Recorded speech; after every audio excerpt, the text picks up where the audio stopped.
ये बच्चों की मैं कैसे पूर्ति करूंगी, बच्चों के सपने कैसे साकार होंगे, बच्चों को कैसे पढ़ाऊं लिखूंगी, बच्चों का कैसे मैं आगे भविष्य बनाऊंगी, कुछ समझ में नहीं आता था।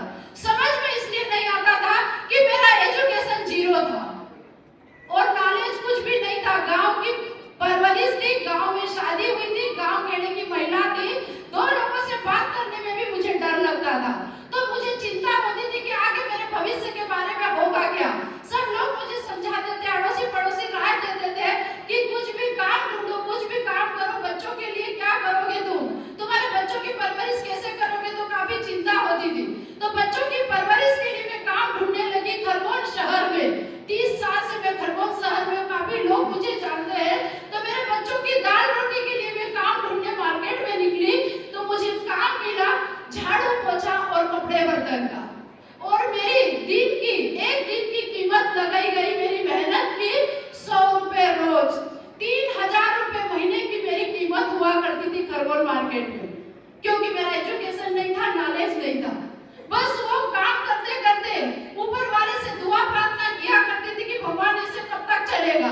3 बेटियों का साथ है, मैं बेटियों को कैसे दुनिया की नजरों से बचा पाऊंगी, बेटियों की परवरिश में कैसे कर पाऊंगी, बेटियों को मैं कैसे आगे बढ़ा पाऊंगी, बेटियों को मैं मोटिवेशन क्या दूंगी। मेरे पास कुछ ऑप्शन नहीं था।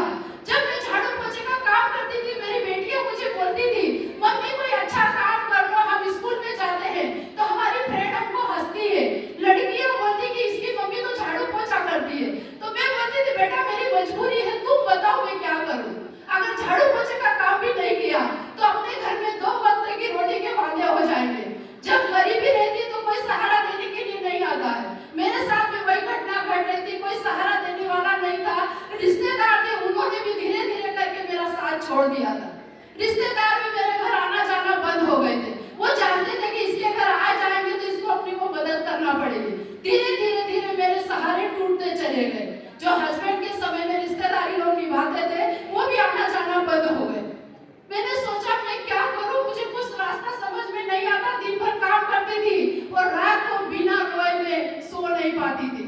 मुझे धरती आसमान नजर आता था कि आखिर मेरा होगा क्या, मेरे बच्चों का भविष्य कैसे बनाऊंगी, सोचा करती थी। लेकिन हम बोलते हैं ना, हमारे महागुरु ने मेरे एनडीसी के ऊपर एक मैसेज मुझे पर्सनली लिखा था कि संतोषी मैडम बहुत बहुत कांग्रेचुलेशन, ऊपर वाले के है देर है अंधेर नहीं है।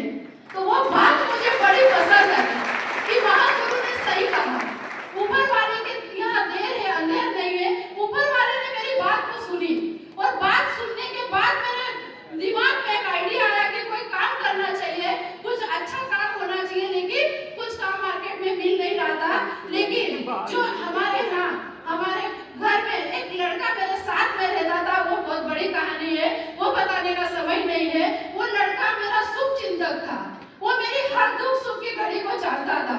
अचानक वो एक दिन लाल कलर की चैम्बर से मुझे हॉस्टल के अंदर लेने आता है और उसके चेहरे पे बड़ी मुस्कान होती है।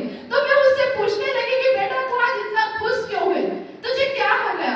तो वो मुझे कहने लगी कि तुम घर चलो, तुमको एक खुशखबरी मैं दूंगा, अब तुम्हारी जिंदगी के दिन बदलने वाले हैं। अब तुमको झाड़ू पोछा नहीं करना पड़ेगा, अब तुमको लोगों की बातें नहीं सुननी पड़ेगी। तो मैंने बोला ऐसा हुआ क्या, मुझे बताओ।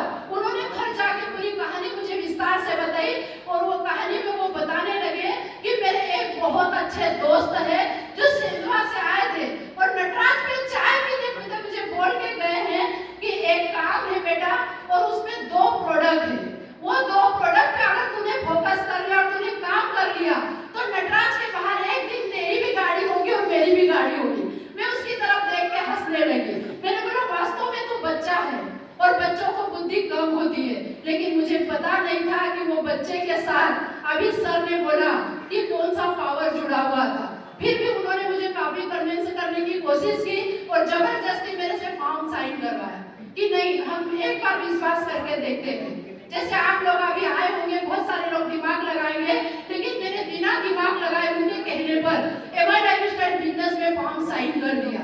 साइन करने के बाद समझ में कुछ नहीं आता था, कैसे होगा, कैसे बताएंगे, कैसे प्रोडक्ट देंगे, कैसे बिजनेस होता है, कैसे लोगों को बताया जाता है, कुछ समझ में नहीं आता था।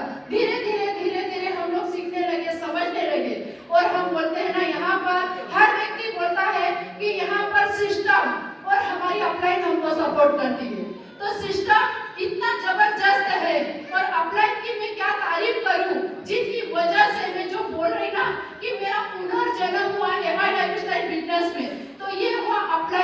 वजह से और सिस्टम की वजह से। क्योंकि पुरानी जिंदगी में मैं 2009 में मेरे हस्बैंड के जाने के बाद पूरी टूट चुकी थी, पूरी खत्म हो चुकी थी। जीने की कोई उम्मीद नहीं थी, जीने का कोई रास्ता नजर नहीं आ रहा था, घुट-घुट के जिंदगी को जी रही थी। लेकिन सिस्टम मैनेजमेंट के माध्यम से एमआई लाइफस्टाइल बिजनेस में मुझे लाने वाले मेरे देवदूत, मेरे भगवान, मेरे great upline Prakash ji Patil sir को मैं दिल से धन्यवाद देना चाहती हूँ। वो उम्र में मेरे से छोटे थे, नॉलेज में मेरे से छोटे थे, लेकिन वो रिश्ते में मेरे दामाद है और बिजनेस में मेरे ग्रेट अपलाइन है। और वो मुझे बिजनेस में लेकर आए, फिर हमारे भगवान ने हमको दर्शन कराए, क्योंकि भगवान तक ले जाने वाला एक गुरु होता है। गुरु मेरे जीवन में आए और साक्षात भगवान के मुझे दर्शन हुए। वो भगवान का नाम लेना चाहती हूँ, उनके लिए